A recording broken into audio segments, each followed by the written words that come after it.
बांबवडेजवळ ST दुचाकीची समोरासमोर धडक, महसूल सहाय्यकाचा मृत्यू, पत्नी आणि 2 मुले जखमी. अवघ्या 2 दिवसांवर आलेली बदली नियतीने मात्र काळाचा घाला घातला. कोल्हापूर रत्नागिरी महामार्गावरील बांबवडे तालुका शाहूवाडी येथील हॉटेल टर्निंग पॉईंटजवळ एसटी बस आणि दुचाकी यांच्यात झालेल्या समोरासमोरच्या भीषण अपघातात शाहूवाडी तहसील कार्यालयातील महसूल सहाय्यक मारुती विठ्ठल मकर वय वर्ष 36 यांचा मृत्यू झालाय. या अपघातात त्यांची पत्नी आणि 2 मुले जखमी झाली असून त्यांच्यावर खासगी रुग्णालयात उपचार सुरू आहेत.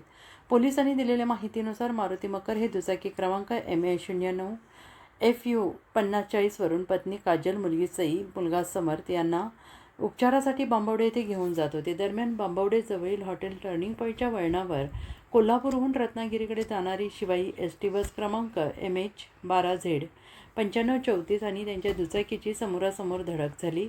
या अपघातात मारुती मकर आणि मुलगी सई यांच्या डोक्याला गंभीर दुखापत झाली. पत्नी काजल, मुलगा समर्थ हे जखमी झाले. सर्व जखमींना तातडीनं उपचारासाठी कोल्हापूरला हलवण्यात आलं. मात्र उपचारासाठी नेत असताना मारुती मकर यांचा मृत्यू झाला. उर्वरित तिघांवर खासगी रुग्णालयात उपचार सुरू आहेत. मारुती मकर हे अत्यंत शांत, मनमिळावू आणि कर्तव्यदक्ष कर्मचारी म्हणून शाहूवाडी तहसील कार्यालयात परिचित होते. सोलापूर जिल्ह्यातील माळशिरस तालुक्यातील दहिगाव हे त्यांचे मूळ गाव असून गेल्या 4 वर्षापासून ते शाहूवाडी तहसील कार्यालयात महसूल सहाय्यक म्हणून कार्यरत होते. विशेष म्हणजे अवघ्या 2 दिवसांवर त्यांची बदली होणार होती. हे प्रकरण एसटी चालक किरण अशोक हेगडे वय वर्ष 37 राहणार सांगाव तालुका कागल जिल्हा कोल्हापूर याला शाहूवाडी पोलिसांनी ताब्यात घेतलेला आहे. अपघाताचा पुढील तपास सुरू आहे. मारुती मकर यांच्या आकस्मिक निधनाने शाहूवाडी तहसील कार्यालयातील अधिकारी कर्मचारी परिसरात हळहळ व्यक्त केली जाते आहे.